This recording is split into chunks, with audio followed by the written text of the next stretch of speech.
What's going on, y'all? 75Junction, it's your boy Sherm. I'm here with some very, very special guests today. Today I have Dave and Don in the building. Don, correct? Yeah, that's okay, right. Yeah, I just want to make sure I got it right, man. you How go. y'all fellas doing today, man? Good. Doing all right. Excellent. Bless, brother. Excellent. So for those who don't know you guys, can you guys please just introduce yourselves? Let us know who you are, what you do.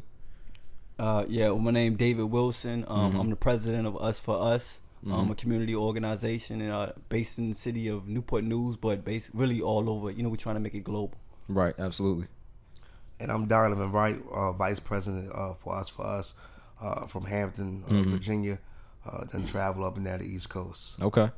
Oh yeah, perfect. So I just want to start off by thanking you guys for coming up here and giving me the opportunity to sit down and talk to you guys. I feel like I definitely admire you guys because a lot of people don't take the initiative to actually get up and do something in the community. You know what I'm saying? So the fact that you guys do that, not only is it honorable, but it's awe-inspiring. You know what I'm saying? Everybody should aspire to be like that and try to get back to the community. So I just want to give my most sincere gratitude to you guys. I definitely appreciate y'all for what y'all do. Oh man, And appreciate that, man. No, for sure. And I'm gonna segue into why you guys got started with the Us4US movement and the organization, and kind of what was your thought process with starting that up. We're from the community. Mm-hmm. First of all, I think that's the most important part. We are people from the community. Right. And not only that, we are people that went down the wrong path at one point in life in our lives. You know what I'm saying? We both were incarcerated. We both did time in prison for the crimes that we committed.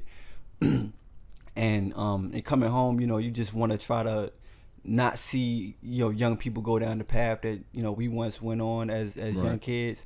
And you kind of think about what it was that made us go down that path. And you try to, create opportunities and situations and circumstances that don't create the same type of circumstances or lack of opportunities that you didn't have, so that, these kids won't, hopefully go down the same path. Okay. Perfect. Absolutely. And a lot of people don't know. First of all, we thank you for inviting us out. You know what I mean? No, absolutely. We appreciate that. A lot of people don't understand that David and I have history way before this.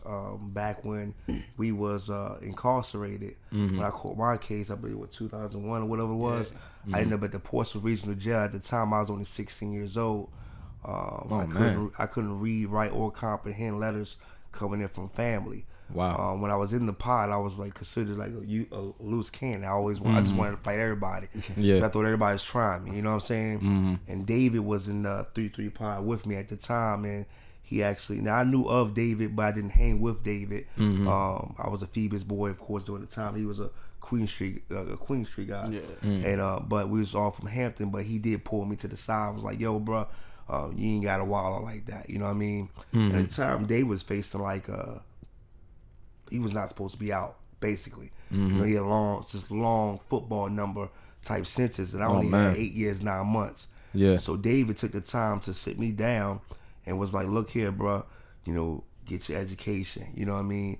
Take advantage of these trades and, do me a favor. When you get back out, make sure that we stop the cycle. You know what I mean? We prevent our youth from coming in here because it's not cool. You see that. Right. And I kind of like took that to heart. You know what I mean? So when I was incarcerated, although I was still young and reckless, I did manage to get my education, get a few trades, and gear myself up to come out. So when I was released from prison, I came out and I was given the opportunity to speak for the Department of Justice at a gang rally, and that's why I realized I had a gift to speak and grab the audience attention. And I did that for 5 years, and then out the blue, I come across this rapper, and I'm like, yo, I called the master teacher back then. Yo, that's master teacher. You know what I'm saying? Okay. And I reached out to him. And for us to be doing what we're doing now, when he was only trying to save my life then, is amazing. Yeah. So that's when I remember the phone call we made that night. I told him straight up, after I spoke at one of his events, I said, look, I'm shutting down mine, and I want to join with you. And the reason why is because a lot of these grassroots organizations don't understand that we're stronger together than divided. We're facing a monster on a day-to-day basis. Right. And that's when I made that 1 a.m. call, which he was already up anyway. Yeah, I'm always up, man. I'm always up. You know what I mean? Same here. Yeah, you know, it was just a realization. Because you know, now that we're doing this type of work, a lot of times they always talk about the data. You got to have a number of amount of people that you didn't reach, not a number of the amount of people that your organization has touched, and things like that. And we weren't looking at it like that. You feel what I'm saying? Because if you want to talk about the amount of people that I have mentored, or lives I done touched, or lives he done touched, you know what I'm saying, since I was able to touch his, you feel what I'm saying, that number will go back, you know what I mean, because it ain't about what you're doing as an organization, it's what you've done as a person. You feel what I'm saying? Absolutely. The people that we are, you know what I'm saying, and have been for such a long time is what, you know what I'm saying, is the driving force and the movement itself. You feel what I'm saying? It's not the paperwork or the LLC or the 501c3. It's the people who actually, you know what I'm saying, are doing the work. Getting up and going to work. Absolutely. Every single day. And see, I you know, David ain't working right now. We know his story about that. He gave, you know, he lost a lot of stuff in order to pursue his purpose. Yeah. You know what I mean? This is his man's purpose. And you know, I started my journey when I caught out like I was told to. You know what I mean? But what people understand is that, you know, it's about the work. You know what I mean? This dude gets up every morning. He's on the book every morning. And a lot of people get what we do misconstrued as if we're trying to seek attention. No, we don't need no attention. Yeah. You know what I'm saying? Only attention we try to seek is these kids. We're trying to save their lives. That's our focus. He been doing this thing before the whole Facebook, the news media, and all that other stuff like that. You know what I mean? So I mean, at the end of the day, this dude's passionate about these kids. And when you have when you're passionate about it and you're in it because you lived it, it's a different story. Right. It's a real big different story. Right.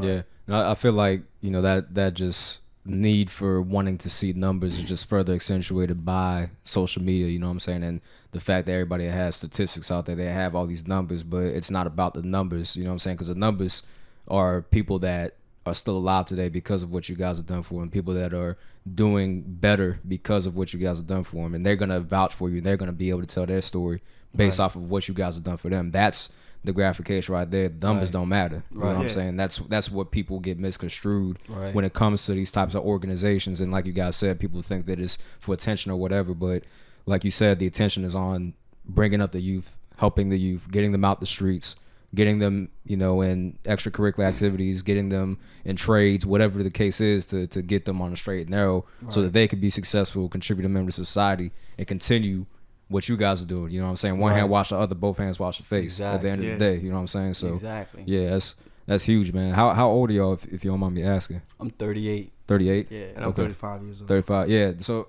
yeah, and that's crazy that you guys just, I mean, that just attests to your bond, you know what I'm saying? Like, because y'all were in the pen together, you know what I'm saying? And y'all got out, y'all held that relationship, and y'all continue to build on top of that to this day. You know what I'm saying? That's powerful, man. That's huge. And I think a lot of people miss that. And it's a bond that's unbreakable. I mean, it goes deeper than that, man. We're spiritual people. You know what I mean? Yeah. I'm a Christian. He's a Muslim. You know what I mean? We're doing something that could have been done a long time ago. Right. What we choosing to do different is we're not trying to change nobody. Right. You know what I mean? We're trying to change the way they think and their hearts and stuff like that. But you know, what these politicians want us to do is want us to conform to their way of thinking. Right. Like, no, it hasn't worked over years. You know what I mean? One of the main reasons why I became a motivation speaker was because I went out to speak at a seminar, and there was a white guy from London. He was there, and this guy pulled me to the side and said, he's speaking on gangs now, American gangs. He's from London. He's speaking on American gangs. Oh, wow. And he said, how much they paying you? And I said, they gave me $500. And I was happy about my $500 check. They gave me $500. And he was like, let me show you mine. And he showed me his check, $5,000. Oh, man. He was getting $5,000 to talk about me. Right. Mind you, he came up and said, great job, talked about everything I said, and got $5,000. So I'm like, hold on. If he can do that, I can do that. Right. Like, we got people out here trying to educate our youth, you know what I'm saying? Or people out here trying to teach people how Newport News people should live, or half the people should live, when they don't even live out there. Right. You know what I'm saying? And this is why I'm a big supporter, and I choose to walk beside David because it's very very reason. You know what I'm saying? He's from the neighborhood. He believes in telling the people a story, and that's not what's happening. The people tell their story. It's just like news. They cut and paste it and give you what they want you to hear. Right. We're not doing that. It's like being able to relate to a person is the most important thing in any guidance of your life. You feel what I'm saying? Like if you take a kid whose parents were in the military, you know, his mind frame is geared towards, I'm going to try to go towards the military. Right. Okay, and then take that same kid who doesn't, and then take away the dad, you know what I'm saying? Take away that father figure, period. You feel what I'm saying? And just the mom, you just got the mom who goes to work 2-3 jobs every day. There's a gap. It's a whole missing thing right there, you know what I'm saying? And then what happens is you have schools, you have other organizations, they try to create that male role model for you. Like they'll bring in speakers that may be men. They'll bring in, you know, mentors, you know what I mean, that may be from Hampton University or some college or something like that. Right. They try to guide them kids,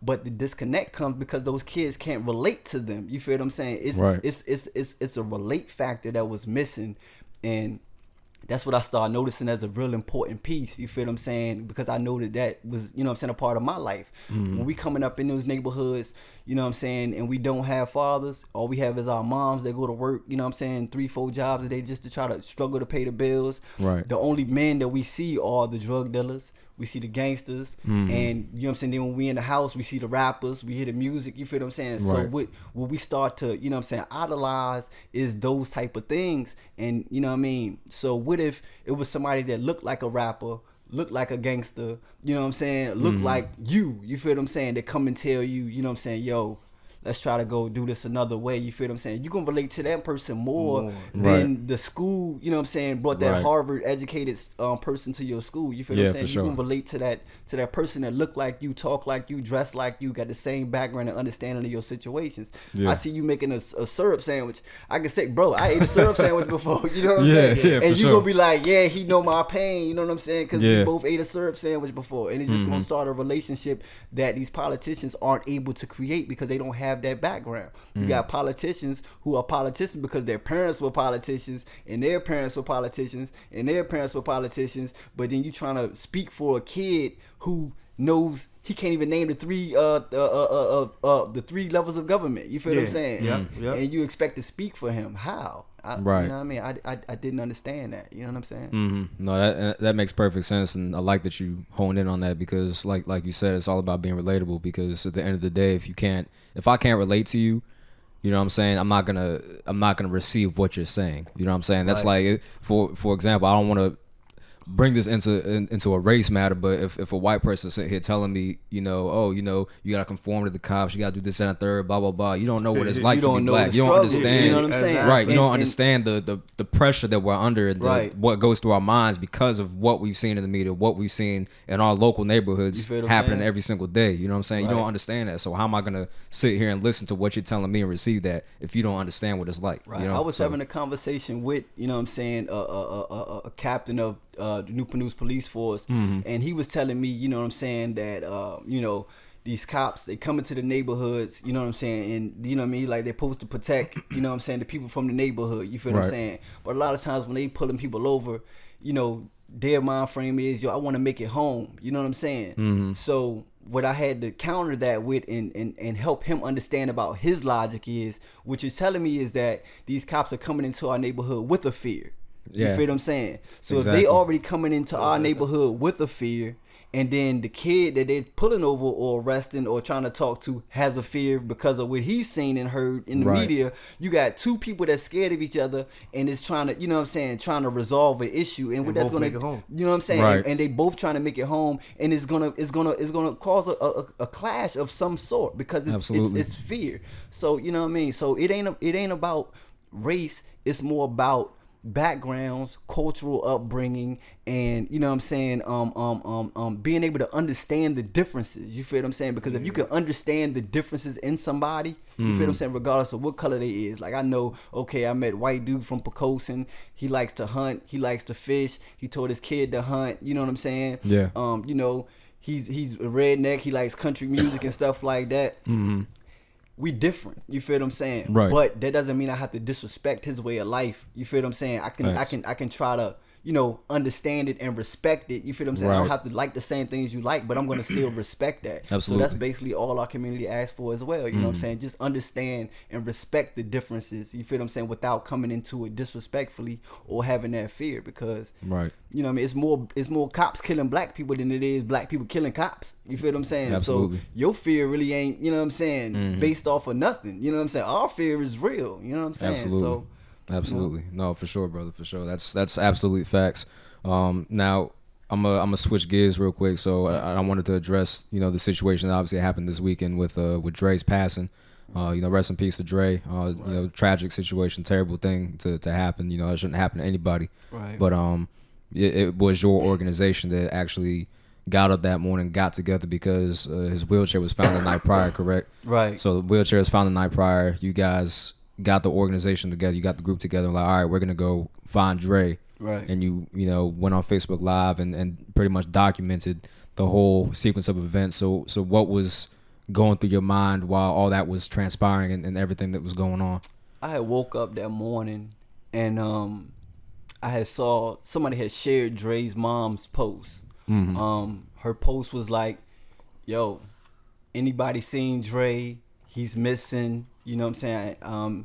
Then I was reading the comments and she was like, his wheelchair was found behind a church on 24th. So I commented, you know what I'm saying? I was like, you know, which, you know, well, she didn't say which street. She was like, it was found behind the church. So I'm like, which church was it found behind? And I was waiting for her to respond. So while I'm waiting for her to respond, I made a post on Facebook like, yo, we need to go, you know what I'm saying, get some people together, go down here and try to find Dre. Yeah. We start commenting, they like, yo, you know what I'm saying, where we gonna start? You know what I'm saying? I'm like, I'm waiting on his mom to, you know, hit me back and let me know. She ended up inboxing me and told me, you know, 24th and Marshall. Okay. So I think like this, you know what I'm saying? When the police are not gonna do their job, well, I'm not even gonna say they didn't do their job, because in all actuality, they did their job. You feel what I'm saying? But because their job is, you know what I'm saying, is on paper what they're supposed to do. You feel what I'm saying? So they followed their job. Let's not get that construed. You know what I'm saying? And I'm gonna get into, you know what I'm saying, what's wrong with it, but later. But they did their job. So their job tells them to not start looking for somebody for 24 to 48 hours after a missing persons report. You feel what I'm saying? Especially if it's an adult. That's what their job says. So they did their job. But our community mind frame thinks in terms of logic. You feel what I'm saying? Right. We know he's missing. Let's go find him. You feel what I'm saying? Period. Point blank. Ain't no extras about it. So we got down there. I had, you know what I'm saying, about 20 people down there. You know what I'm saying? Then I got down there and it was already family members of his already down there as well. So we just, you know what I'm saying, got together, met by his wheelchair, where the wheelchair was found at. We talked about it for a few minutes. We was, you know what I'm saying, not understanding, like, dang, so they found the wheelchair and left it here? You feel what I'm saying? So we wasn't really understanding. As civilians, we didn't understand that concept. So we talked about it for a little while.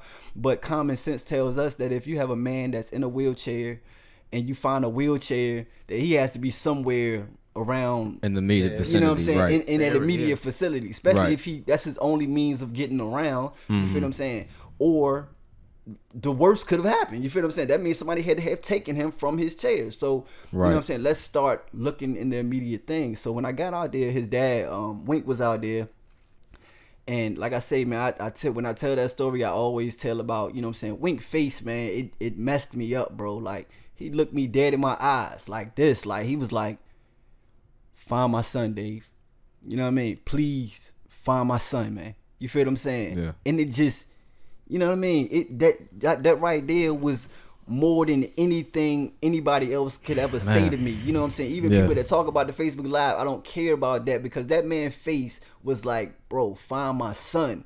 And I got sons. So I know, you know what I'm saying, how felt, I would be. Felt that pain. I felt that. Yeah. Like it hit me different than anything. You feel what I'm saying? So we was going to just start going down that street, and we was going to start knocking door to door. Because one thing about Newport News, everybody know something. You feel what I'm saying? Right. We might not tell the police everything, but we'll tell, you know what I'm saying? Like I'll tell Donovan, you feel what I'm saying? I'll tell you, I might not tell the police, but I'll tell you what I saw. So we was going to go door to door.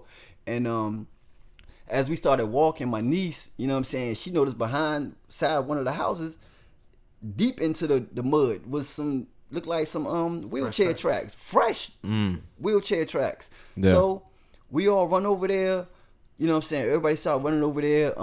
We looking around, and then hope came again because we didn't see nothing, you feel what I'm saying? Right. So it was like, okay, we don't see nothing but tracks. Maybe he was back here for a little while and left out. So we looking around. And then somebody was like, "Yo, there's a hat over here." We looked down, we saw a skull cap, looked just like the one you got on right now. It was gray, probably the same hat. The hat was on the ground, and it had blood on the hat. You feel what I'm saying? So you know what I mean. Your hope started diminishing a little bit. You feel what I'm saying? And then you just started. We started looking around the backyard. It was like some boards and stuff, you know what I'm saying? We started looking around under the boards, we ain't see nothing. Start looking in the grass, we ain't see nothing. So it's like, you know, you feeling a whole bunch of things, but then we turn around and look at the back of the house. So this was a house. This wasn't the church, correct? Right. No, this was a house across the street from the church. You feel what I'm saying? Okay, so, gotcha. Yeah, we look at the back of the house, and it's like a board, you know what I'm saying, up against the house. You know how they be having them little, you know, like a crawl space. Yeah, you know what I'm saying? They had a board over the crawl space. So a girl named Jodeci, she kicked it down. She kicked the board down, and you know, immediately everybody just looked. You know what I'm saying? And we couldn't see nothing at first because it's dark. You know what I mean? Like for one, it's the crawl space is pitch black in there, and we didn't see nothing at first. So we looked. I got back. You know what I'm saying? Like, nah, I don't see nothing. You know what I'm saying? Then I thought about it. Like, hold on, I just saw a shoe. You feel what I'm saying? So I looked back again, and then that's when you hear me in the video. I was like, yo, that's him, bro. You feel what I'm saying? Because I had ended up looking at the shoe, focusing in on the shoe, and I saw that it was actually two shoes. Then you could see ankles, legs, you know what I'm saying? And it was like, oh, now, in that moment right there, you feel what I'm saying? Everybody's like, yo, why you ain't get off live? Why you ain't get off live right then? I forgot I was on live. You feel what I'm saying? Absolutely. You know what I mean? Because you know what I mean?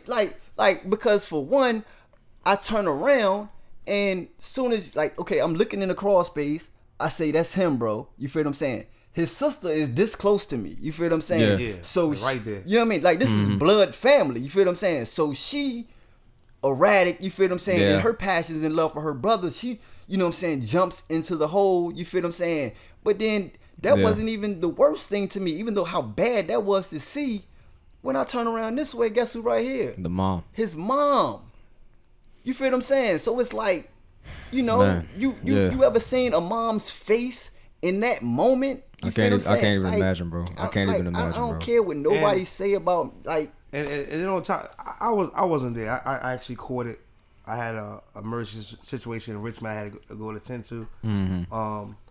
I caught it on Facebook. I was driving. I actually had me and my wife.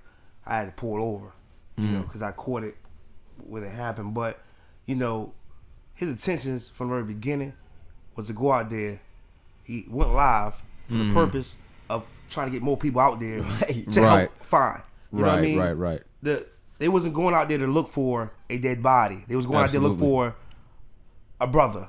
Right. You know what I'm saying? A son. They was trying to find, you know what I'm saying, a missing person. That was the intentions. And when you are the leader of all this and you are on live, they would go live with most of his movements. When he's out there, Minuteman, all that stuff, he's live. So when he's doing that and that happens, you're not thinking, especially when you're the one that see the shield.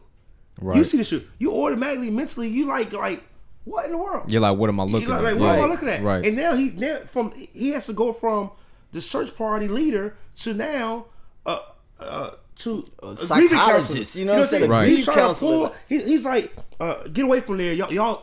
The first thing he said was, y'all leave.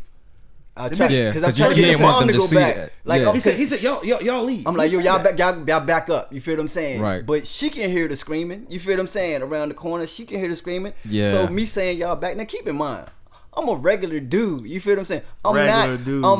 I'm not trained in grief counseling. I'm not a psychologist. I don't know nothing about forensics. I didn't go to criminal justice school. I mean, but kudos to you, man, because you really, because not only did you keep your composure, Right. but you controlled the situation. You made sure that I tried. You know what I mean, to Yeah. to the best of your ability. You know what I'm Right. saying? You made sure that all the evidence that could possibly preserve was preserved. You know what I'm Right. saying? So you're trying to think on your toes. You're trying to do this in defense of you with the live thing. Right. Everybody's gonna have something to say about something. Right, You know what I'm saying? right, Especially when, oh well, I would do this or I would act like this. No, you don't know that. You don't know that. You're not in that situation. Until you Exactly. in that moment, are bro. in that moment. And I was Exactly. really feeling that, you know what I'm saying? Because, like, you know, I get on Facebook, you know what I mean? Just in defense, because I don't want to make this about the negative people. You No, feel what I'm saying? 'Cause absolutely, for sure. We don't even Yeah. really give them energy. But I'm only speaking on it because, you know, when I got on Facebook, you know what I'm saying? I saw my sister. Mm-hmm. And she was defending me in one of her live videos. You feel what I'm saying? And I felt like, you know what I'm saying? I'm like, why are we even addressing that when, you know what I'm saying, Yeah. that doesn't have any effect on nothing that just happened, on what this Absolutely. family is going through right now, or none of Yeah. that. You feel what I'm saying? And I was still feeling it because I'm like, dang, like, you try to do something good and people find something bad in anything you do because we're not perfect. And then his dad called me again. You feel what I'm saying? Oh man. His dad called me and he was like, yo, you know what I'm saying? And his dad and his uncle. His uncle is actually Paul Taylor. Paul Taylor called me. He was like, bro, I don't care what nobody's saying. I don't care what nobody's saying. I go on live right now and defend you right now. You feel what I'm saying? He said, because, you know, all we asked you to do was find our loved one, and you went out there and you found them. Regardless of the circumstances, you went out there and you found them. You feel what I'm saying? He Yeah. was like, yo, all that, the family is right there with you. You know what I'm saying? So if they talking about you or whatever, they talking about us too as the family. You feel what I'm saying? So at that moment right there, I was like, you know what? It's done. I'm not addressing none of that. That's not Right. important. You feel what I'm saying? But, you know, going back to what I was saying about the police, I'm sorry, the police did their job. You feel what I'm saying? Okay, the police operate on policies and procedures. You feel what I'm All saying? day, every day. Now, a lot of times these Right. policies and procedures aren't, you know what I'm saying, don't fit our situations in our communities. You feel what I'm saying? Right. So what has to be done is the policies and the procedures has to be changed, which can be done because a lot of people don't understand that the police ultimately work for us. You feel what I'm saying? Right. They are paid They're out the of our public tax servants. money. Right. They are to provide a service for the community. Absolutely. And their policies and their procedures can come from us. All we have to do is unify and then tell them this policy is wrong, change it to this. That's all it takes. We can get on Facebook and yell and scream all day, oh, they don't do this, or they should have did this, or they should have did that. But if you don't change the policies and the procedures, then it will stay the policies and the Right. procedures. You have to feel what go I'm saying? about it the proper channels Right. and all that stuff. So saying the police didn't do their job is wrong because they actually did their job. You feel what I'm saying? What we have to do is change the narrative of what their job should be. You feel what I'm saying? Absolutely. So if you have an instance to where there's a disabled person missing, that's something that needs to be an immediate search. You feel what I'm saying? Yeah, That- absolutely. The search for that needs to be immediate, especially if it's somebody that's disabled, if it's somebody that's elderly, or somebody that has mental issues. Because we see it all the time. You know what I'm saying? Especially on social media. Or young children. You know what I'm saying? Or, you know what I'm saying? They have the Amber Alert for, you know what I'm saying? Yeah, they have the Amber Alert for young children. They have the Silver Alert for elderly people, but there's nothing for the disabled. You feel what I'm saying? Or the mentally ill. Mentally ill. Yeah. You know what I'm saying? True. So we need to make an alert for that. And that's why I tried to reach out to all the city council members and tell them, look, let's create the Andre Alert. You feel what I'm saying? Which would make these policies and procedures change to where if somebody that's disabled is, you know what I'm saying, reported missing, the search Right. starts immediate. Because who knows? Like, they still haven't determined the cause of death yet. You feel what I'm saying? Even though the community feels like we know what happened, on paper, they haven't given us a cause of death yet. So who knows that if they started that search that night prior, you feel what I'm saying, immediately when his mom called and reported him missing, that they couldn't have found him alive. You feel what I'm saying? Yeah. Or, you know what I'm saying? Or they could have found a different outcome of a situation. You feel what I'm saying? Right. But so we have to just change the policy and procedure, not point fingers or make posts on Facebook. You got to do the work. Absolutely. You know what I mean? You got to do the work. And then also, man, when it comes down to law enforcement, you know, for our people in our community, you know, we have to realize that, you know, this is not the first time we said F the police or the police ain't doing their job. Right. You know, a lot of people say the same thing over and over and over again. So the police in your eyes let you down before. Why are you constantly depending on the police to do a job that you can do yourself? Facts. Absolutely. You know what I mean? Where are you at when it comes down to helping make these policies and procedures change? Like I said, they got a job. They're gonna do their job to the T. They're supposed to. You know what I'm saying? So when it comes down to certain things, man, you know, we just got to be proactive about it. Proactive. A young lady, a young girl come up missing. Even if she, one of the things I heard was some reason why police don't do it because some of these troubled teens or whatever the case may be are always disappearing. So what? You know what I'm saying? You don't know what the situation is. Right. If a mother call and say, "Hey, my daughter's missing," we gonna go find her. Especially now. If she's around the corner at the homegirl house, at least the mother knows where she's at. Exactly. We're not gonna leave that gap of opportunity for something to happen to that child by somebody else or them do something to themselves. Amen, brother. You know what I mean? Absolutely. We got to be active. Yeah. What David and the team done, you know what I'm saying? Yes, the police could have done it, right? But he knew the police wasn't going to do it, so he decided to do it, and therefore we found Dre. But unfortunately, it wasn't the best situation. But it just goes to show that you can make it happen.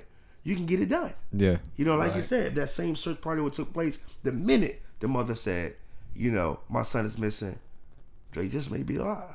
Yeah. And that's something that we have to change. And the only way we're going to be able to change that is to also address the issue that we need to help change these policies. Right. Absolutely, man. So, yeah, I mean, shout out to you, man. I mean, Appreciate you, honestly, you, bro, man. like that, like I said before, you know, that's admirable. You have my respect, like my most sincere respect, man. I mean, same thing to you. I mean, both of you, like I said, I mean, you guys are really spearheading this whole movement to get more involved in the community. And, you know, like we said earlier, if the cops, you know, wouldn't have got out there, who knows if we would have found him by now or when we would have found him. You know what I'm saying? You did that. So, you know, thank you. You know what I'm saying? I didn't know him. I was related to him, but at the end of the day, you did a service for the community. You know what I'm saying? So, I mean, we all are indebted to you, man. So, honestly, thank you.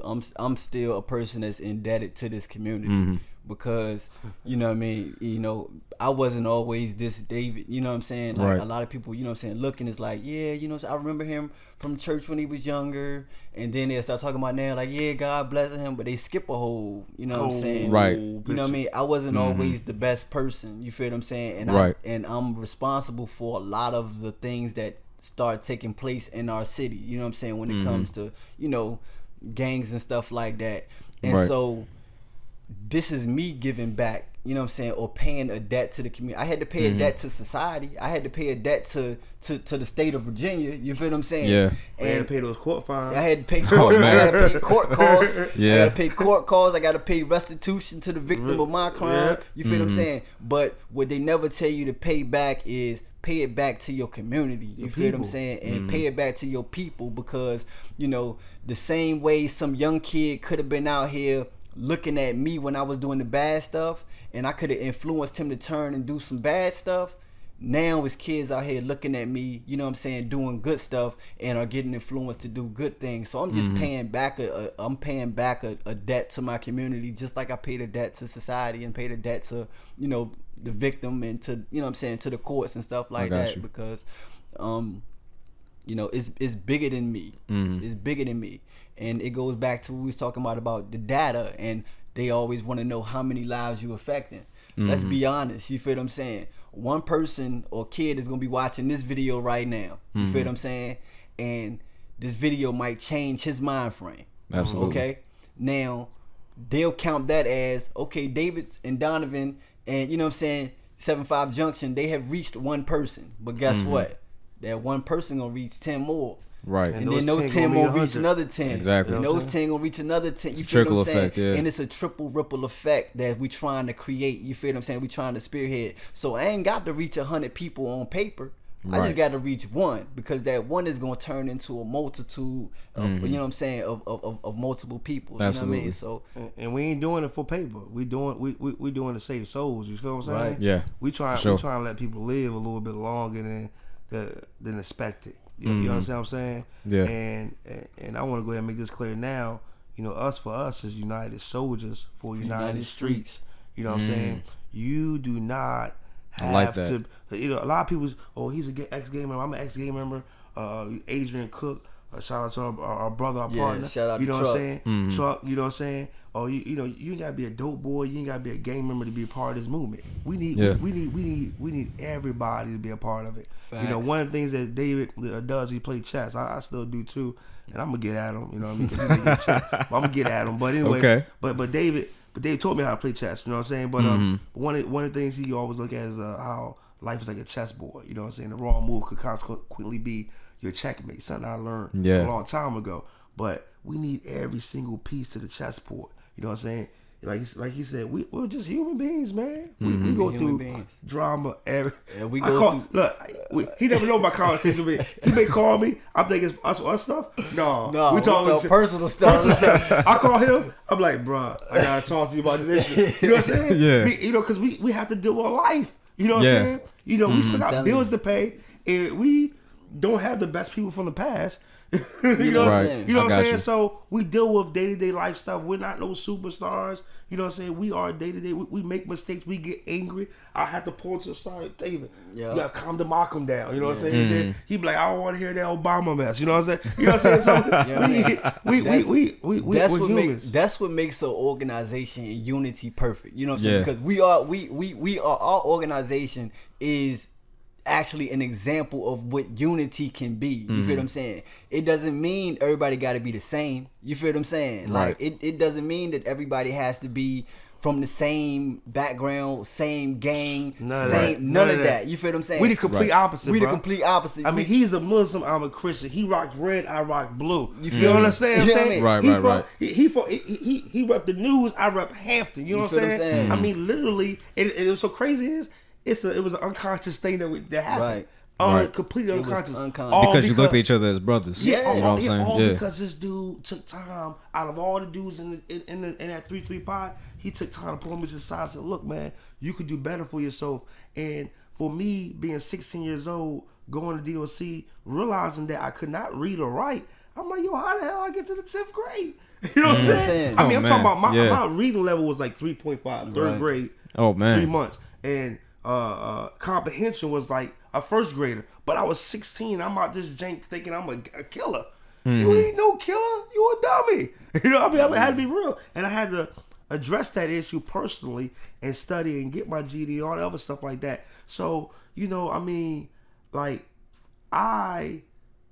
this is my brother. And whatever he does, I got his back. And if he do anything that I may think that I don't agree with, some things he do that I don't agree with, but you'll never know it, I pull my brother to the side behind closed doors, because the minute the enemy see us disagreeing, they say, hold on, there's two powerhouses. We can take one of them away and separate them. No, what we're going to do is we're going to bring more powerhouses to the table, and they're going to be part of us for us. And we're going to push the agenda. Every generation had a movement, you feel what I'm saying, that was generated by something. Like, if we go back to the biggest movement that we can remember, which was the Civil Rights Movement, it was led by churches. You feel what I'm saying? Like, people be forgetting that. Like, they be like, Martin Luther King. No, his name was Pastor Martin Luther King Jr. You know what I'm saying? Before he became Dr. Martin Luther King Jr.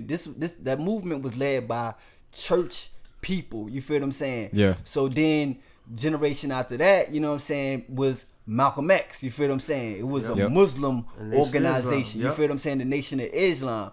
And then right behind that was the Black Panther Party. You can see, it wasn't getting more peaceful. Our movements wasn't getting more peaceful. They was getting more radicalized and becoming more, you know what I'm saying, violent. You feel what I'm saying? But that doesn't mean that that's the path we all have to be on. What that means is, what we need to look at is, what would have happened if all of that was combined in one? You feel what I'm saying? Like, that's the magic. That's the magic. What if Martin and Malcolm and Huey P. Newton was together.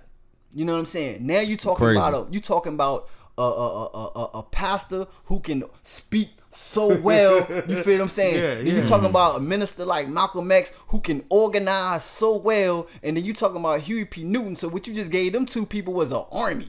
Yeah. Come on, man. Like, you know what I'm saying? So that's what man. makes this so beautiful, because you got us out here and we try to appeal to pastors. You feel what I'm saying? We try to get the church involved, because since that civil rights movement, what you haven't seen in these streets is churches. You feel what I'm saying? The pastors, you know what I'm saying? I'm not trying to down any, no church affiliation, nothing like that. No, for sure. But what's missing in these communities is the church pastors, you feel what I'm saying, that used to be come out into these streets, you feel what I'm saying? They used to live in these communities, because nowadays the pastors get money and they move to uptown, Suffolk, you know what I'm saying? Yeah, or uptown, Suffolk, or, you know what I'm saying, Richmond, and then they just come on Sundays. You feel what I'm saying? And we're not saying, hey, you gotta dwell or live in. Right. But my thing is being active, in the community. And one thing, I studied every religion there was on this planet while incarcerated, which is because I wanted to know. You know what I mean? I said when I got out of society, I did not want to be able to not reach a particular individual because of their religious background or their creed, etc. You know what I mean? Right. So I studied everything so I could understand Islam or why he pray for. I mean, I heard some of the most ignorant stuff from people that just don't know.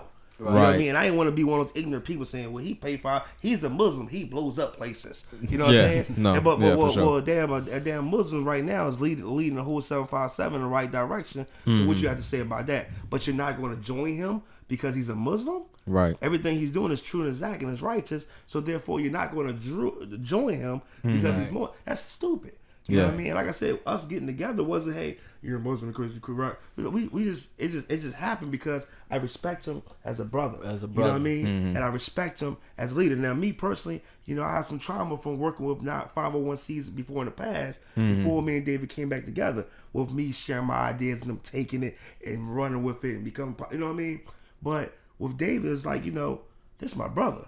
Yeah. Hell, he taught me this stuff. He put me on this path. So we linked up naturally. You know what I'm saying? And everybody that's coming together, it's a natural thing. And it's all different backgrounds. And we United soldiers. United soldiers. Christian soldiers, Muslim soldiers. People that just don't believe because they just don't know right now soldiers. My thing is, and no disrespect to those that are actually United States soldiers, but we have our trauma too. You feel what I'm saying? We don't know. We don't know we're gonna make it home tonight. Yeah, you know what I'm saying? We don't know if because we're doing this movement, somebody's gonna try to take us out. So we go through different traumas or losing people, you losing kids, finding bodies and healing wounds. We go through this every single day. The phone calls from the mother, my daughter's missing, or a young lady talking to one of us talking about how she was raped and molested. I mean, this is real. Yeah. You know what I'm saying? We go through this stuff every day, but yet still have to work and pay bills. Yeah, which is not going to never change. Yeah, people don't understand. That's facts. That in Texas, but that's one thing people don't realize, man, is that PTSD is not mutually exclusive to military members. You know what I'm saying? PTSD is a mental issue that can affect anybody. You know what I'm saying? Whether it be results of seeing somebody die, finding a body, you know, dealing with rape, dealing with whatever the case may be, abuse, with physical, mental, emotional, all those things can attribute to PTSD, and people don't understand that it's more than just the military. You know what I'm saying? And again, I'm in the military. I'm not discounting the military, and I'm not discounting PTSD on that side. But we appreciate your services. No, thank you. I appreciate you. But it's bigger than that. And shouts out to y'all too, because y'all said y'all talk to each other about stuff that y'all have going on. Your issues and things like that. We gotta be each other counselors. Absolutely, and I feel like that's a narrative that needs to be pushed, and that narrative that black people should not talk about their issues and should man up or whatever. I think that needs to be killed, because that is killing us. You know what I'm saying? Because that leads to depression. You know what I'm saying? That leads to deepening the PTSD. That leads to all different types of things, and that ultimately hurts our community. It hurts the families, because it trickles down from the father to the son, from the son to their son. You know what I'm saying? It's a recurring theme. Yes. You gotta. We can take that. We can take that conversation and segue into education. Yeah. And the way we can do it is like this, right? A lot of these kids, you feel what I'm saying, in our communities, that come from our communities, they're seeing stuff at a lot earlier age than we have. You got kids seeing dead bodies at early ages. You got kids that are, you know what I'm saying, being molested, raped. You feel what I'm saying? You got kids that are seeing shootouts, you know what I'm saying, just by standing at their bus stop. You got kids that are getting shot by stray bullets. Yeah. Right here in Newport News. You know what I'm saying? Like, not across the world, but right here in Newport News. Now, you think about that and what we just said about trauma and PTSD. You feel what I'm saying? So you expect this kid who has dealt with and seen and experienced so much to go to school, you feel what I'm saying, and be able to perform at their peak level of education. It's you know what I mean, without treating the trauma, without any treatment, because a part of the black community is like y'all said, like how many of y'all can remember y'all mom saying, don't tell them people were going in my house. You feel what I'm saying? Yeah. Don't be going to school telling people what's going on in this house. You feel what I'm saying? So the kids are trained. We train our kids not to express it. You feel what I'm saying? To compartmentalize it. And then they go to school, they can't talk about it. You feel what I'm saying? They can't talk about what they're going through, what they see, but they're supposed to perform. And then when they don't perform, or the minute they have a, you know, because PTSD causes, you know what I'm saying, lash out sometimes. It causes you to, you know what I'm saying, react. It might be the cause of one of the fights that take place in school. The first thing that happens is that kid gets punished. Yep. They get suspended for 10 days and they get sent back into the community where they witness all of these things. They get sent right back into the trauma. And then after 10 days, they got to come back to school. You feel what I'm saying? Yeah. You know what I mean? And go right back into the cycle. And go right back into the cycle. So what we had to start with, so just that mind frame alone, which seems like common sense to us, is something that for years the school board never addressed at all. You feel what I'm saying? Really. And the reason why is because we have people that make the policies and procedures that don't come from the community, so how would they know? You feel what I'm saying? So that's why it takes us, you know what I'm saying, really speaking out and trying to be a part of the process and make the making of the policies to be able to tell things like this. That way, instead of suspending that kid for 10 days, you know what I'm saying, we're treating that kid for the trauma that kid has been dealing with for 10 days. You feel what I'm saying? Right. And curing the root issue of it. You feel what I'm saying? Not just putting a Band-Aid on it. You're curing the issue, not punishing, and then sending that kid back to school. And then they're going to perform at high peak levels. Because we got Newport News City schools right now. The city of Newport News, like, I don't even know how many people know this, but a lot of the schools in the city of Newport News aren't even fully accredited schools. I had no idea. That's crazy. I mean, Hampton just became fully accredited. Hampton just became fully accredited. Yeah. And congratulations to Hampton. But they just Hampton High School. You know what I'm saying? Hampton Public Schools period. Just became fully accredited. You feel what I'm saying? However, it just happened. Yeah. Damn. You feel what I'm saying? People don't be knowing. People don't be knowing. Yeah. But the thing again, we have I mean, you gotta realize that a lot of parents ain't into the PTA meetings. Yeah, PTA meetings no more. They don't know. They don't. I mean, and unfortunately, we, you know, our biggest problem in society, and this is based off my knowledge. Right. You know what I'm saying? And this is from me doing workshops for strengthening families and everything else. You know what I mean? Mm-hmm. The problem we have is within the household, man. Right. Absolutely. You know what I mean? I mean, I'm trying to tell you. The solution to everything starts inside the house. Sorry to say it. You know what I mean? If you go to a church, right? You go to church, you have grandma there, right? Or great auntie there, and you have the kids. Yeah. Our generation, they ain't there. They there Easter. You know what I'm saying? But they ain't there. You know what I'm saying? You go to these schools, you have the grandmas there, and you have the kids. The parents ain't there. And I get it. A lot of times, a lot of us have to work. Right, but a lot of us not working. A lot of us just don't care. You know what I'm saying? These school systems is not a babysitter for you. Exactly. You know what I mean? Right. We have to get out the mindset that I get a break because they go to school. No. Why they at school? Why they at school? Why they at school? You need to be getting yourself together. One thing I respect about York, Pennsylvania, when I was up there in York, Pennsylvania, the whole city is built like this. Kids get up, go to school. After school, from 3 to 5, they're in the after school program, giving mommy and daddy a chance to get home and get things right and have them time, cook breakfast, whatever the case may be. Right. At 5 o'clock, they go home. Right. They go home with exercises for me and mommy to do together. You know what I mean? They do that together. They have to turn it back in order to stay into the after school program. We need more stuff like that. Not more so all these community centers where kids are going. They leave high school or middle school and go straight to a rec center and then they go home. Right. Yeah. Meanwhile, us as parents, we're not preparing for our kids to come home. We're like, oh, you're here, you're home, go to sleep.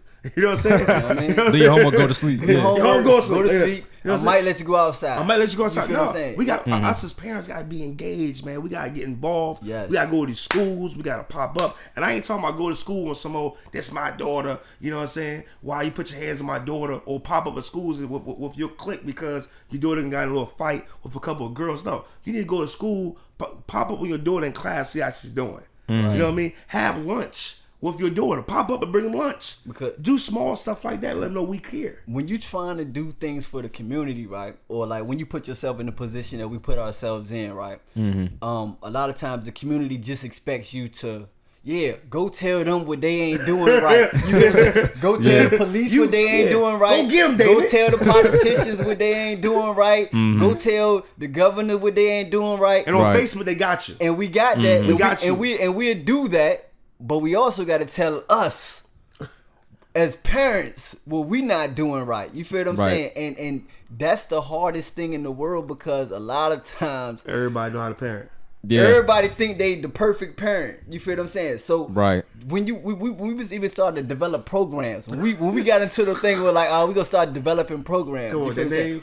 We was like, yo, we need to develop a parenting parenting workshop. Everybody was like, I ain't about to say that because you can't say it because you can't. It's like a taboo thing in the whole grassroots community. You cannot say parent training class. You cannot say it because the minute the parent sees that, you're like, I don't need it. Oh, you ain't gonna tell me nothing. I don't know. Right. You feel what I'm saying? Right. Because they look at it as a bad thing. You know what I mean?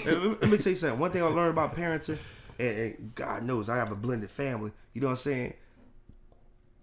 It's many different techniques. Dealing with a girl versus a boy. Dealing with a 6-year-old versus a teenager. Right. I mean, I only had to deal with a 6-year-old until I met my wife. Right. And we got married, and she had teenagers. One 18 years old now. They all have different personalities. I mean, thank God that I was incarcerated. I was in a pile of 98 different personalities at once because I know how to deal with these. Teach you how to be a dad. It'll teach you how to deal with different personalities because these kids learn differently. I have a 6-year-old that thinks he's 21.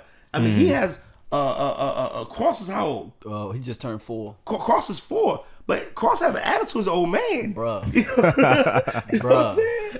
Cross is well beyond his years. Yeah, he's wise. So you try to tell a parent, you know what I'm saying, something like that, it gets refuted and shut down immediately. That makes sense. You know what I'm saying? So but we gotta understand and we gotta be honest with ourselves. You feel what I'm saying? Like I don't know, you know what I'm saying, Donovan's mom in his situation. What I can tell you about my life is that my mother gave birth to me at the age of 16, 17 years old. You feel what I'm saying? And I'm quite sure I'm not the only one. You feel what I'm saying? Especially coming from our communities. You feel what I'm saying? A lot of our parents gave birth to us at early ages. And then a lot of people at early ages gave birth. You feel what I'm saying? Right. So what we got to understand is a lot of us kids was raised by kids themselves. You Absolutely. feel what I'm saying? Yeah. So it's not us telling you or trying to tell somebody how to raise their kids, because that's not what we're trying to do. What we're trying to say is let's be honest with ourselves. Self-reflect. We need to self-reflect because we got some healing to do because we didn't even get to fully grow up. You feel what I'm saying? Absolutely. Our parents didn't even get to fully grow up, so therefore a little bit of trauma might have been passed along, even if you don't even feel it or see it because you got a little money in your pocket. You feel what I'm saying? Right. Because you know that's how our community is. We define success or happiness by how much money you got in your pocket. Yeah. But that ain't what determines your happiness or your success. How much money you got don't mean you happy. Exactly. You know what I'm saying? So we gotta understand and really self-reflect and look at ourselves like, yo, I got some ways that I might have gotten because, you know, my mom didn't really get the, you know what I'm saying, experience the type of childhood that she should have, you know what I'm saying, had to grow up, learn the type of things that she should have, that would have been beneficial to pass down to me. And so a class might not be the most harmful or hurtful thing.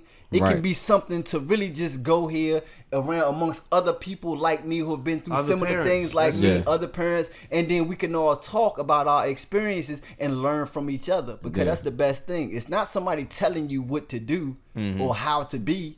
It's about learning from each other's experience, because we still got to grow up, because, you know what I'm saying, we still, like, a lot of people ain't even adults. I don't even want to go there, but let me tell you the truth. That's true. A lot of people not even really adults. Some of them still in their second childhood. Yeah. You feel what I'm saying? And it's hard. And honestly, I had to go through that. I mean, David, I had to go through that. I mean, you gotta think about it. I got locked up at 16. I was 24. You know what I'm saying? I was sharp, book smart. Yeah. You know what I'm saying? Still is. But the thing is that a lot of mistakes that a lot of people was making in their early 20s and 17, 18 years old, I didn't have a chance to do that out here in society. Right. You know what I mean? So when I got out, you know what I'm saying, I was like completely green. So I wasn't ready for a lot of stuff. I didn't have my son until he was, you know, later on. You know what I mean? But you know, to this day, I'll take a parenting class real quick. You know what I'm saying? Only because, like you said, I'll get in there and I'll find another mother or a father in there and he can teach me something he may know that I missed. You know what I'm saying? And my kid is good. Like Cross, like he's 4 years old, you know what I'm saying? And you know what I mean? At 3 years old, he can read and write. You feel what I'm saying? Like my son tests so high, you know what I'm saying, to the point of where they put him in gifted school. You know what I'm saying? Like, and so that will make me think, oh, I must be a great parent. You feel what I'm saying? I must be a great parent. That's genetic, because David's smart as hell too. You know what I'm saying? but dude is a bookworm. Don't let him fool you. You know what I'm saying? You know what I mean? I read a book a day. You feel what I'm saying? Like I've been like a whole book a day. The dude reads, man. People don't even be knowing that. You know what I'm saying? Like an entire book. Entire book. How many pages we talking? A book a day. Like 300 pages. Like yesterday, I read Elvis Cleaver's Soul on Ice. You feel what I'm saying? It's a whole. You know what I'm saying? It's about a 500-600 page book. You feel what I'm saying? Okay, what's your favorite book? Oh, Soledad Brother, George Jackson. That's my favorite person. Like, I'm gonna have to check that out then. Soledad Brother, George Jackson, and just for you saying you check it out, I'm gonna buy it for you. You feel what I'm saying? You don't gotta do that, man. I'm gonna gift you. Because I'm Muslim. You feel what I'm saying? And a part of me being Muslim, like, we don't try to convert nobody to nothing. You feel what I'm saying? And it's not even a religious book or he's not even a Muslim. George Jackson not even a Muslim at all. But the part of what we believe in is something called zakat. And that's the giving, you feel what I'm saying? Because we believe in giving as a way to, you know what I'm saying, be forgiven for a sin. You feel what I'm saying? Okay. So that's why I give a lot. Like you would notice that about me. I give a lot because I got a lot of sins that I'm trying to, you know what I'm saying, wash away. You feel what I'm saying? So I'm gonna gift you with Soledad Brother by George Jackson. Well, I humbly accept. I appreciate that. You know what I mean? It's a dope book. Okay. But you know what I'm saying? And the reason why it's my favorite book and why he's my favorite person is because it was written by him at a time where he was in solitary confinement, on Soledad prison in California. He was in solitary confinement. He was being beat up and abused by police. You feel what I'm saying? Yeah. He was a revolutionary, and not only that, he was one of the smartest, most intelligent men I ever heard of existing. Period. You feel what I'm saying? Without even being educated. You feel what I'm saying? And the book is written like no other book I ever read in my life. Because you would think, you know, a book has beginning, middle, end. This book is just a compilation of his letters to his parents. Oh, wow. To his brother, to his mom, to his girl. You know what I'm saying? Oh, man. It's just a compilation of letters. And his mind frame. That's unique, yeah. And thought process is, man, out of this world. But yeah, that's my favorite book, you know what I'm saying, I ever read. Big old book, bro. That's crazy. A book a day, that's crazy. So what are you reading today? Have you already read your book for the day, or no? I didn't even start reading the book yet today. It's usually, you know what I'm saying, at night after I make my Zur prayer, you know what I'm saying, after I make my Zur prayer, I try to start winding my body down. Okay. And you know what I'm saying, chilling out and stuff like that. And I got books on my phone. You feel what I'm saying? Because it's Okay. an iPhone. You know how you got that Right. that iBook that no nobody ever look at. You know? Yeah. I know exactly what you're talking about. You know Yeah. what I mean? You can download free PDFs of any book in the world. You feel what I'm saying? Oh, wow. Yeah, any book. You can download it straight Free to your, game. There you go. straight to your phone. And I Okay. can be, no matter where I'm at, people always see me looking at my phone and they like, oh, he always on his phone. Yeah, I'm reading a book. You feel what I'm saying? So Nice. Okay. I today got I'm you. gonna see what, you know what I'm saying, what book, you know what I'm saying, Okay. pique my interest, and I'm gonna try to I got a book for you. Uh-oh. Oh, man. There you go. It always happens, you know what I'm saying? Okay. But I try to read a book a day. Nice. And my son, but yeah, we was talking about my son. My son he's very, very intelligent. You know what I'm saying? He speaks 2 languages, you know what I'm saying? 2 Like, languages. I'm not, listen, I'm man. not gonna exaggerate nothing to you or lie for the camera. You feel what I'm saying? No, I believe it. My son can read and write. Mm-hmm. He speaks English and Arabic. You feel what I'm saying? Oh man. He speaks English and Arabic, and he's very, very, very, very wise when it comes to, you know what I'm saying, observation and things around him. Now, what that would make me believe in my mind is that I'm a good parent. You feel what I'm saying? And it would make me also believe that I don't need treatment for no trauma. You feel what I'm saying? And then if I saw a class that said parenting class, it's going to make me say, I don't need to go.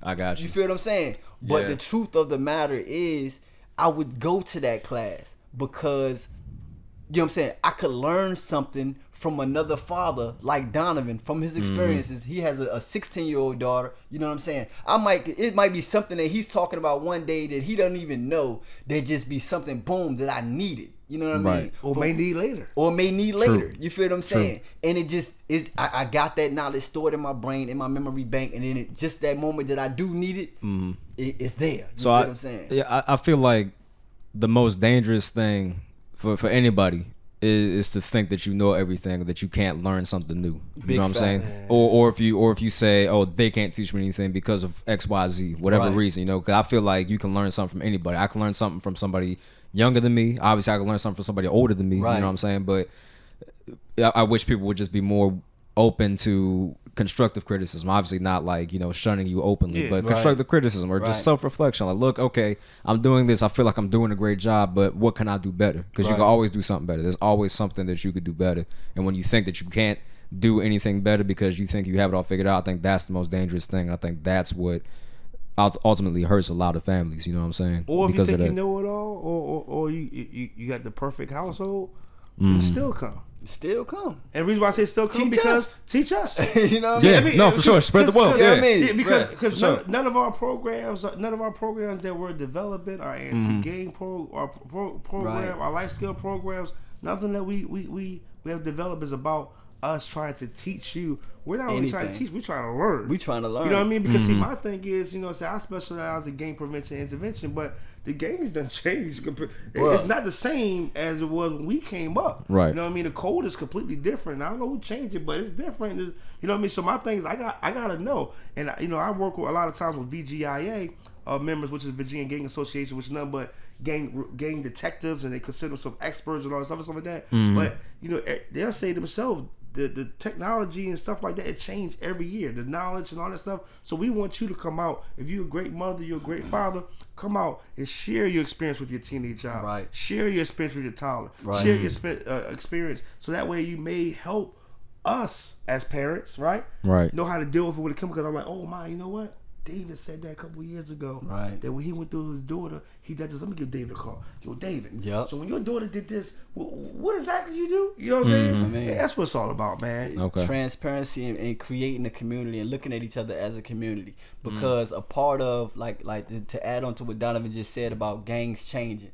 All right, let's look at history. You feel what I'm saying? Okay.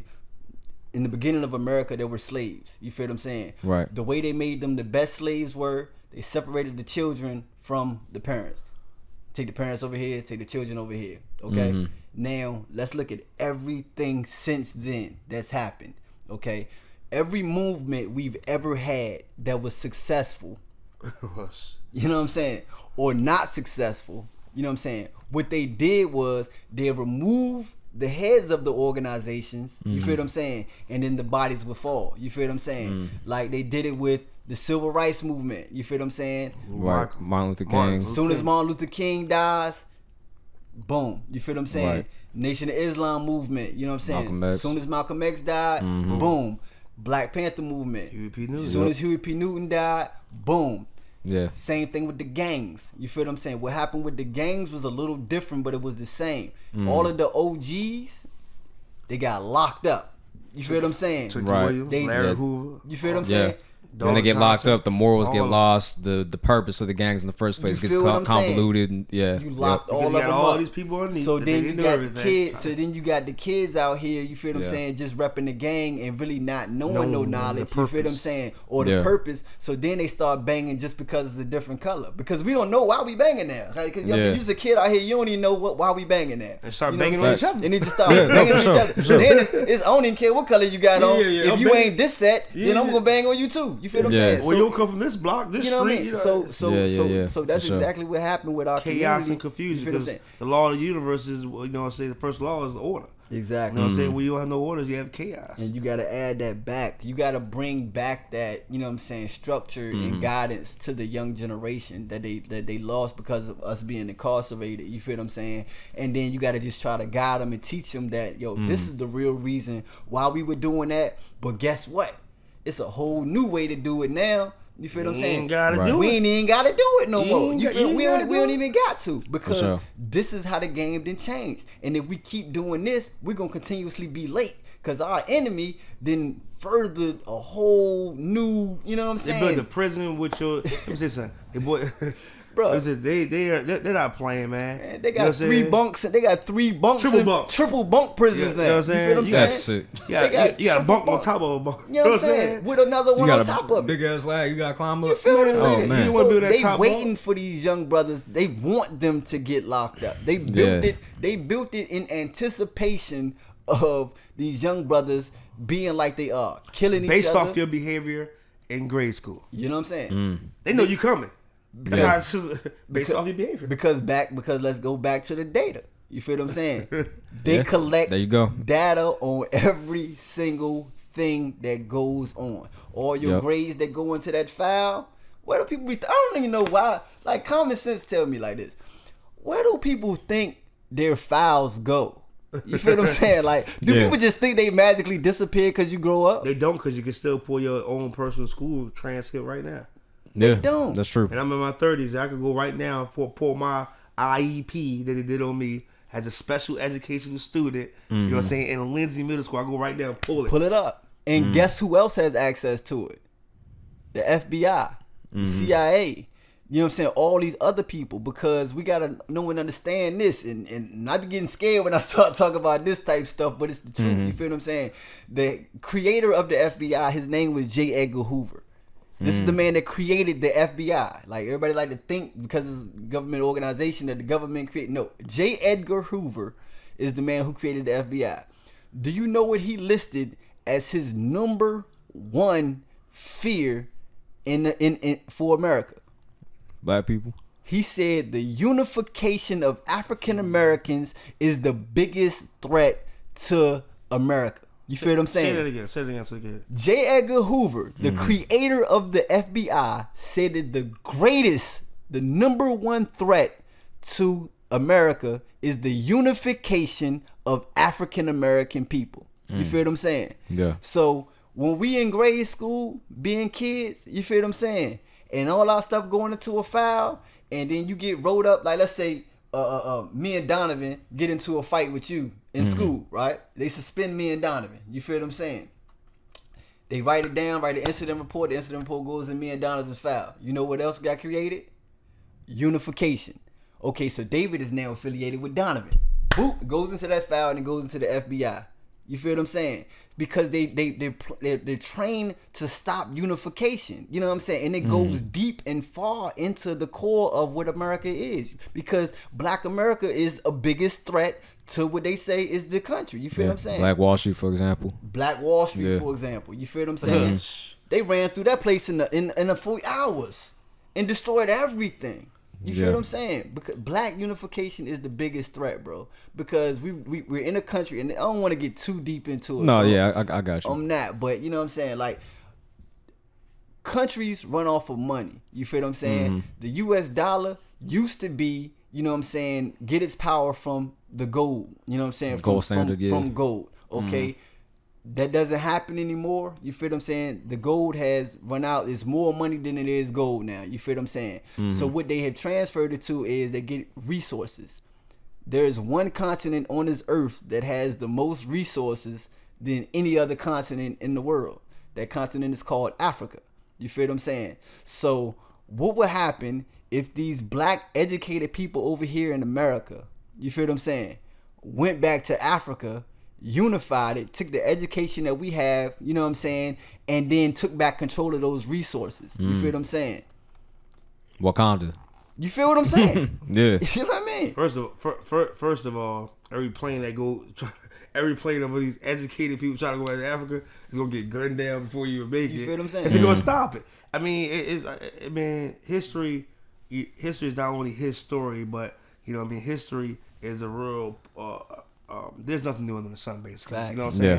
Yeah, for Everything sure. happens It repeats over and itself. over again. And one thing me and David always do is this right here, right? And I try to do definitely with him is when we get into the light of things, especially in our community. You know what I'm saying? I always try to pull them out and say, look, let's fall back. Let's make sure that we're not repeating history. Right. That's one thing we would try not to do. Right. Is repeat history. Let people divide our team, divide our people. You know what I'm saying? Because we, at the end of the day, let's be real, man. Every great leader that fell because of somebody within the camp. Right. I'm just keeping it real. You know what I'm saying? That's what every it is, great yeah. leader, you know what I'm saying, somebody went back and told, or somebody went back. You know what I'm saying? You know what I'm saying? This movement is not, it's not about the skin, it's about the heart. Right. You know what I mean? We welcome everybody. That has a pure heart, you know what I'm saying, and great intentions to join the team. White, black, Asian, everybody. Puerto You know what I'm saying? Because my success, and I told David this all the time, my success since I came out, you know what I'm saying, and which is why at times, you know, I'm a little bit more lenient on the law than David is. And the reason why is because when I came out, it was my probation officer, Mindy Applewhite, you know what I'm saying, who was a Jewish lady that gave me the opportunity to speak my mind. Because she's like, you know, I'm a probation officer for all these gang members, but what the people teach me is just not right. What you teach me is right. So I need you to go tell these people what it is. And she gave me the opportunity, which sent me out there. You know what I mean? I mean, on CNN and all these other places speaking and stuff like that. You know what I mean? So there are good cops. There are some good politicians. Right. But there's not many of them at all. Right. You know what I'm saying? I feel that. Yeah, and those for sure. people that are good, they're scared to speak up in those positions because they'll get shut down by those that don't support the people. Right. You know what I mean? So we gotta find out who those people are. That's law enforcement. That there are politicians that do support us. Right. And back them up. Because Right. I don't plan to be president. I don't plan to be mayor. None of that. You know, I want to continue to be Donovan and raise my kids and be in the streets. I'm a soldier. You know what I mean? I don't belong behind a pulpit. If God calls me to do that one day, then so be it. Say, you know what I'm saying? David have his purpose. You know what I'm saying? But, you know, my thing is right now, these people that's in the office that do care about us, that do say, hey, I want to support you, but Right. Don't worry. Ain't no We more got buts. you. We got your back. We You got said your enough. back. You know what I'm saying? So For sure. it's either they gonna get with you or we gonna remove them and put some of the people that's with Really us, for the community. really for the community in that place. position. You feel You know what I saying? mean? And that's what we pushing. We're not politicians. Well, we're thankful- soldiers. and we're thankful for the people that have come Thankful. before us. You know what I'm saying? And- Like and- I and want to please shout tell out. me I want name to. I want to shout out. You know what I'm saying? Paul Taylor. You know what I'm saying? Who is The big like homie. the big homie to us. You feel what I'm saying? That's OG Paul Taylor to us. You feel what I'm saying? Yeah. On so many different levels. You know what I'm saying? He been doing this, and we respect, love, and adore Paul Taylor. You feel what I'm saying? I want to shout out Miss Abyss, Latanya Wallace. You feel what I'm saying? Who is somebody we also look up to, who has been a community organizer for the city of Newport News, Definitely. a community leader for the city of Newport News for so long. You feel what I'm saying? And pounding the pavement, you know what I'm saying, as a female, you feel what I'm Right. saying, by herself, that she's so thankful to have us now as men, you know what I'm saying, coming to help daughter her. too. You know what I'm saying? Yeah, her daughter Kalia, Yeah, that's Kalia what- Jones, She you know is what I'm saying? going to be Man, major. look, bro. Every time I see Sharp her, young lady. every time I see Kalia, I tell her, yo, anybody come at you wrong, I'ma smack the fire. You know what I'm saying? Yeah. And she always be like, no, we don't do the violence. You know what I'm saying? But I love her so much that the only love I know how to give is protection. You feel what I'm saying? Because when we will protect our you know people. what I'm saying? When you know love something that Absolutely. much, you feel what I'm saying? You gonna do whatever you gotta do to make sure it fulfills its purpose. Absolutely. And we also want to thank people like Uganda. You feel what I'm saying? Yes. And you know what I'm saying, the different politicians who are standing, you know what I'm saying, who want to stand up for what's right. You ain't even got to say it out in public yet. You feel what I'm saying? You ain't even got to go on public record and say it. Shoot us a kite, man. You can send me a letter, a text, or whatever. Like, yo, I support y'all for real. We got your back. I can't. You know what I'm saying? We got you. If all you gotta say is, yo, I got your back, but I can't do this right here because of something else right there, and then I guarantee we're gonna have your back 30-fold. Here's the code name for all y'all politicians. Just put in us for us, and we good. Okay. You know what I'm saying? Shoot us a text, us for us, and that's a wrap. And we got you, because a lot of them try to change us, bro. Believe it or not, they try to come and they told me when I first started, like, yo, you got to change the way you talk. You got to change the way you dress. Oh man. You got to change this. You know what I'm saying? But then that takes you away from being relatable, and then that falls back into the whole cycle that you was talking about in the first place. Exactly. So, yeah. And what I just tell you last night on the phone. What? Because I always give counsel at night. You know what I'm saying? Especially at the, I always check. You know what I mean? You know what I mean? I'm like, listen, man, we ain't doing no changes, man. We not doing. We can't change, bro. We ain't doing For no sure. changes, man. I done changed. Listen, I done changed the relationships. We us. I done changed for people. We you know what I'm us. saying? It's a miserable place to be. I'm 35 years old, man. I'm not doing no changing. You know what I'm saying? You are God who you are has at this told point. me what to do. God, and I know God has told him Yup. what to do. And I'm a Christian, he's a Muslim, but we serve the same God. You know what I'm saying? That's the key. See, I'm glad somebody said that, man. I'm glad somebody said that, man. There you go. We're scientists with this thing. You know what I'm We saying? know. You know what I mean? feel We know the way of life, man. Yeah. And we know what we're doing, and we have no doubt about anybody that's part of the team At all. Those people that's reaching out to us. We just need more soldiers. More and a lot of people. people are afraid to do this, but I'm trying to tell you, it's a good feeling. You know what I Yeah, mean? for It's sure. a good feeling. Like, you know, I be even having some people tell me, like, I be getting reached out by so many people, and they be like, yo, Dave, yo, I want to get in with y'all. I want to link up, and you know what I'm saying? Like, I want to be a part of that, but, you know, I'm still in these streets, you know what I'm Yeah, saying? yeah, Like, yeah. I'm still doing my dirt, so I don't want to come until I'm fully, you know what I'm saying, clean.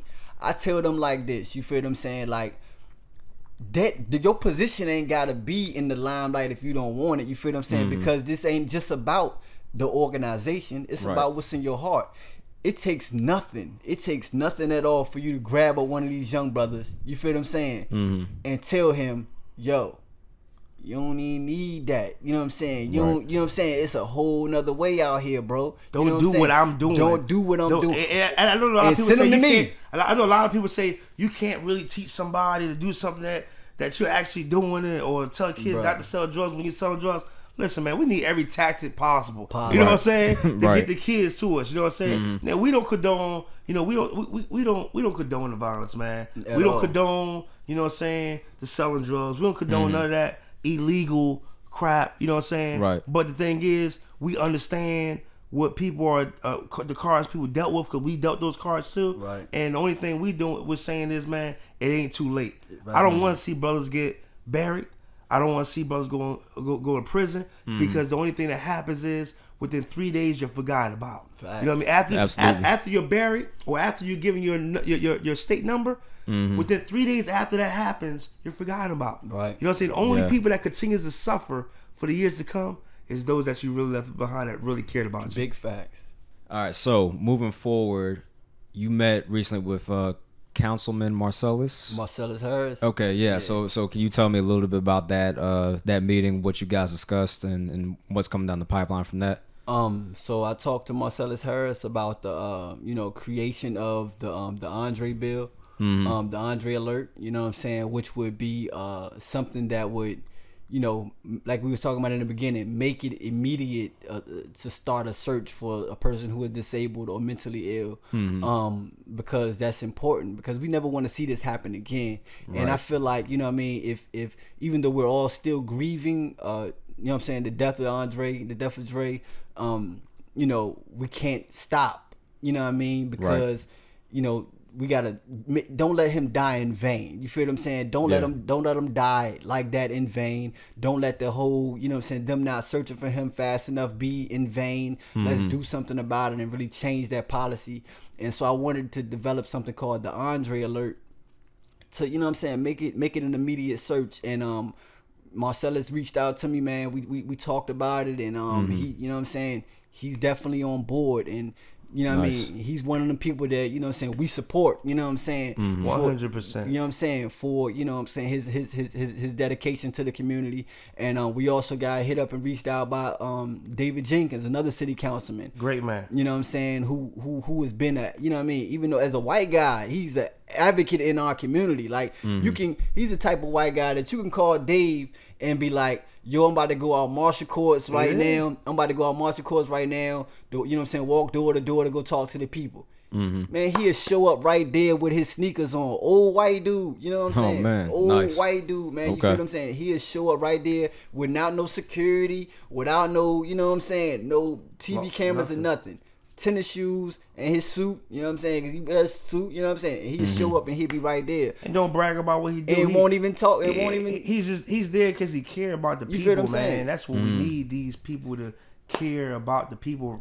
Really want to hear. And then on the flip side of that, the two people that represent downtown Newport News, you know what I'm saying? The two people that are elected to represent, you know what I'm saying, downtown Newport News, Tina Vick and Sandra Cherry, you know what I'm saying? You know what I mean? Won't even come that, you know what I'm saying? Like at all. You feel what I'm saying?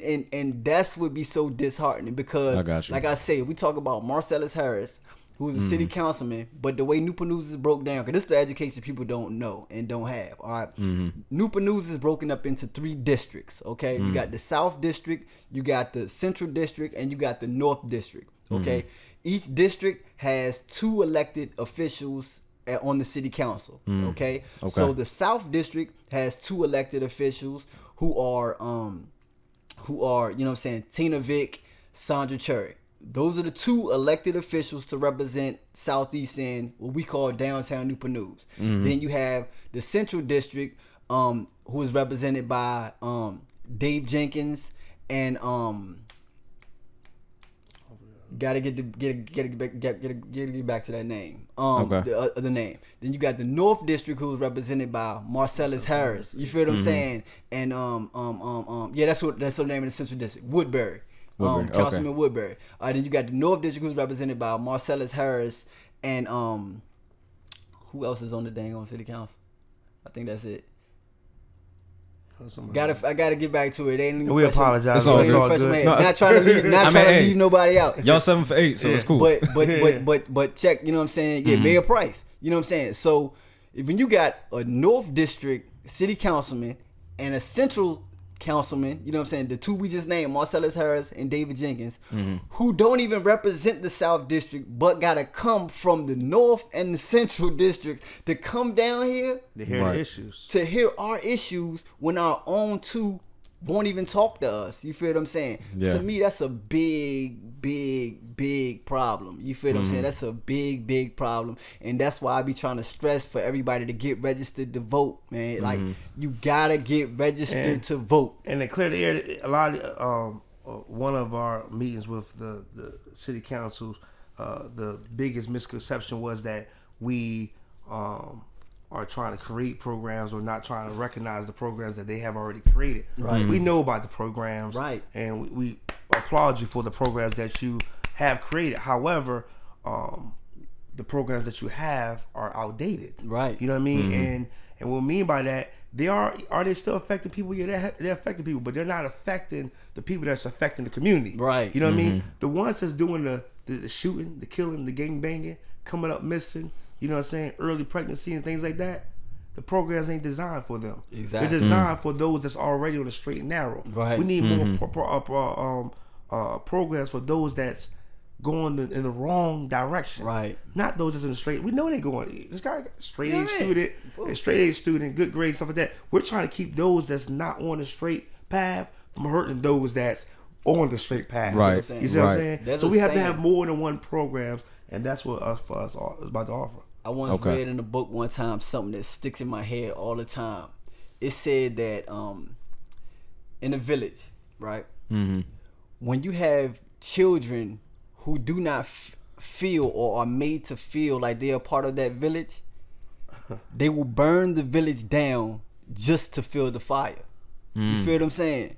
Like, and to me that means so That's much, deep. and people Yeah. going to decipher it in several different ways. You feel what I'm saying? Mm-hmm. But you know what I mean, when you make a people feel like they don't have a voice or don't have a purpose in the community, you feel what I'm saying, or don't belong, them gonna be the ones destroying it and tearing it up because they feel like they not represented. And that's what's the problem with disenfranchising downtown Newport News. When we don't have representation that really represents us or our kids, you feel what I'm saying, we disconnected from the, you know what I'm saying, from the world. Luckily, we got Marcellus Harris's and David Jenkins that have come way from their district to our district. Yeah. But what we also got to do is force the people that are supposed to represent us to do their job, and or get them the fuck up out of there. You feel what I'm saying? Right. And at the end of the day, we will. Yeah. You know what I'm saying? Facts. Like Big look, facts. listen, man. Tina Vick thinks she about to run for mayor. I'm gonna say it. We did everything the wrong way. Right. Risked our life and our family livelihood and everything. Right. Like, man, what we doing, man? We ain't playing no damn games with this, man. At all. You know what I'm saying? Like we got nothing to lose. Right. You know what I'm saying?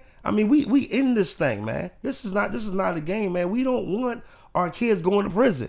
And we get sick of hearing about rest in peace on Facebook. We don't want we're tired of it. Absolutely. So we like all in this thing, man. Like this is a real struggle. This is a real fight. We ain't out here for no damn cameras and games, man.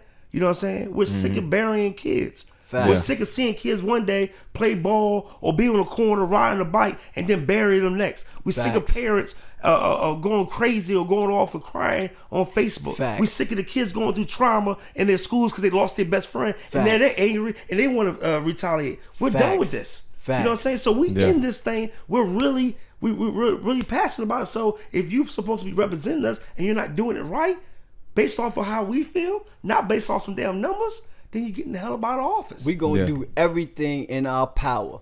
You know what I'm saying? And that's what they gotta understand. Every success we have, or media attention we get, or amount of attention we get, that's why, you know what I'm saying, we come to these things like this. You feel what I'm saying? Because this is more people that's gonna see what we doing down here and want to link up with us. And that what that also is more people that's gonna be registered to vote and gonna listen to, you know what I'm saying, what we got to say and gonna find out the truth. Because there's so many people that's gonna watch this, bro, and learn so much about the city of Newport News. I learned a lot. And what they can do. Yeah. You feel what I'm saying? And then they're gonna know that it's really a lot that gotta be done. You feel what I'm saying? And we gonna mobilize when it's come election season, because it's coming up soon. Like, people don't even understand how soon this election season is. It's right here in May, June. You feel what I'm saying? Right next year, May, June, they about to start campaigning in January, which is next month. You feel what I'm saying? So y'all about to start seeing a whole bunch of campaign stuff. Vote for this person, vote for this person, vote for this person. And they about to try to paint themselves like they good, they been doing good. But right now, all y'all been seeing this year is us for us. You feel what I'm saying? All everybody been seeing this year is us for us. So trust us when we tell you we know who been down here working with us, and we know who has not been down here working with us. And when it come time for them to think they're gonna just put their posters in everybody's front yard and try to get all the votes and, hey, I've been doing this great thing for the city, we ain't going for it, bro. We're gonna be right out there in the community. And I'm telling everybody, just as easy as I can mobilize a search party, just as easy as I can mobilize a search party, I can mobilize a campaign team. Absolutely. You feel what I'm saying? To make sure them people don't get in office. And let me tell you, I'm gonna say this. I'm gonna make it real clear right now. Us for us is for the candidate that has the best interest of the people. I'm telling you. Meaning that you have yourself a free campaign team. I'm telling you. Know what I you. mean? So therefore, if you for the people, I'm telling you. and we could come to agreement, we will bring the city behind you, and I mean powerfully. And you ain't gonna rig all that rigging vote stuff. I mean, we don't get it misconstrued because we've been incarcerated. We're not educated. We're not backed by educated folks. You know what I'm saying? Like I said, I've been doing this for quite a while, and I have people from up and down the East Coast, mainly in the state of Virginia, all the way up to higher ups in government that has my back and love me to death and love what I've been doing as well as they've been doing for a long time. So don't get it misconstrued. It's a lot of people that's behind the scene that's for us. And we thank you all. We thank everything that y'all. Thank you for everything you do. The money y'all give us for gas. Everything, you know what I mean? The time that y'all spend with us, the advice that y'all give us over the phone, we thank you. But we're well protected. You know what I mean? They love our strategy and they don't want us to change. And that's why we're for them. What we doing right here in Newport News, you know what I'm saying? And they thinking that it's just Newport News. It's not. You feel me? Everything like Donovan let out and like everybody that know us let out. You know what I'm saying? Bro, we is chess players, bro. You feel what I'm saying? And we not gonna expose each piece. You know what I'm saying? Until it's time to expose each piece. Because these politicians out here, bro, you feel what I'm saying? They spend so much time with each other in these galas and these meetings and these dinners and stuff like that they really have convinced themselves that they are doing something. You feel what I'm saying? If I surround myself with a bunch of yes men, do I know the truth? No, not at all. I just know the yes men. They surround themselves with so many yes men and so many people just like them that they missed a big gap. And guess what I did while they was missing that big gap? We went out there and grabbed the whole gap already. Like, we've been doing this for 3 years, bro. You know what I'm saying? And we had 3 years to grab that gap to prepare for these moments right here. You feel what I'm saying? So when this election season come, we're going to show them for the first time. We're going to show them for their first time they're going to get to see what's going to happen to Tina Vick and the amount of votes that she going to lose by. That's going to show them all. You know what I'm saying? And then we're going to make the proposal again. Whatever candidate we back, we guaranteed and we'll win. We're saying it now. I'm just telling you how whatever how it works. candidate you see us with and pushing, that's the candidate everybody vote for. We will fill up every single car, every single bus. I will come out of pocket myself, you know what I'm saying, as well as our investors and team, you know what I'm saying, to make sure that every single person gets to the polls to vote for that candidate that's for us. Big you know facts. What I'm saying? Nice. And my thing is we don't want to tell the people who to vote for. Right. But at the end of the day, we want that candidate to come out and show why the people should vote for you. We're gonna even call you. We're gonna call you. We'll call you. Everybody we meet becomes a network. You feel what I'm saying? That's what it's all about. Everybody we meet calls it. I can call. Look, let's call 75Junction because we need to get some cameras down here, down Newport News. You know what I'm saying? To show yada yada yada. You feel what I'm saying? And that's a part you can play in this as well. You feel what I'm saying? As well as all of the other black medias. You feel what I'm saying? Because when they start their election campaigns and they get control of Channel 10 and Channel Wavy TV 10 and 13 and 3. We gonna be looking to y'all. You feel what I'm saying? We gonna be looking for y'all to empower y'all. You feel what I'm saying? To get the voice to our people. You feel what I'm saying? Because that's how it gotta work. The black media has to be empowered. You feel what I'm saying? Absolutely. And 2020 is a year election that will be one election that money can't buy you a seat. Big facts. I'm telling you, money can't buy you. You can call who you want. Money ain't gonna be able to buy you a seat. You can have the most decorative campaign posters and all that stuff like that. Yeah, it ain't gonna work. Ain't gonna work. You know why, bro? Ain't gonna work. You know why? Because while you campaigning on posters, we right there at the front door. In them streets. We in the house. You know what I'm saying? I'm sitting in the house with the mama. We in the house. We in the schools. We in the streets. You understand what I'm saying? I mean? Right. We in the prisons. They going to the churches. You know what I'm saying? They gonna be going to the churches, making their rounds in the churches. Go to churches. You go to church all you want. And guess what happened when that old lady get home? We at the house eating We at the house. You know we sipping tea. You know what we opening doors for the elderly. We opening doors. We taking their groceries to the car. That's what we're doing. So you can go ahead and have the podium. Have the podium. You know what I'm saying? We got the streets. We in there. You know what I'm saying? We in the house. They're politicking, y'all. Exactly. Actual And guess work. what? They don't have to pay. Guess what? They don't have to pay for our services. We do it because we care and we love them. You can't buy us. We don't need your donations. We do this because we owe it to our society, we owe it to our people. You know what I'm saying? And most importantly, we owe it to our God. Because he given us the ultimate second chance. And we're trying to give others the same thing. Big facts. Absolutely. Big facts. All right, man. Well, hey, I don't want to take up too much of y'all's time, man. I know y'all busy, man. I know you got places to be, man. So this guy. Yeah. Hey, you busy too, man. I mean, look, y'all busy, man. Yeah, y'all are fathers, you know, husbands, and he always up and down the East Coast, literally, like you know what I'm saying. Man, I'm a highway monster. I called him one day, like, I'm in Maryland right now. I'm like, nigga, I thought you was at the store, like. What is it? I was at the store, but I had to go to Maryland. So. Yeah, I was in the store, but I had to go to Maryland because the gas cheap. Like, like, I be getting calls, but hey, like you say about the rabbit. So go ahead and tell them our Facebook and everything. Like Yeah. Where can people find y'all at, man? Our Facebook is US4US. Okay. It's US4, the number 4, US. Is us for us, man. You know what I'm saying? Find us on Facebook, join our group, you know what I'm saying? Reach out to us, bro. Like I say, we ain't politicians or famous or none of that. We really in the community, yo. You can call my phone, you feel what I'm saying? And we answer. That's and what we answer, you know what I'm saying? That's, Right. I got look, I'm gonna show y'all. While I was sitting here, how many phone calls I got? 81 phone calls. Yo. You know what I'm saying? Man. You feel what I'm saying? So I'm telling you, like, you know what I'm saying? crazy. We really answer our phone when we get a chance. I'm gonna try to call as many of these people back. You feel what I'm saying? And we really David is out looking here. for a secretary, by the way. So if you have any secretary skills, I need him to have a secretary. I can't pay you though. I can't pay. Work from the bottom of your heart. Okay. Listen, man, we doing this Jake for free. Everything we do for free is for the cause for the people. You will be paid, man. I need a secretary though. And so he needs help, yo. Okay. Well, hey. Facts. I got one. Her name is Yolanda Saunders. So, hey, baby. My wife, you know what I'm saying?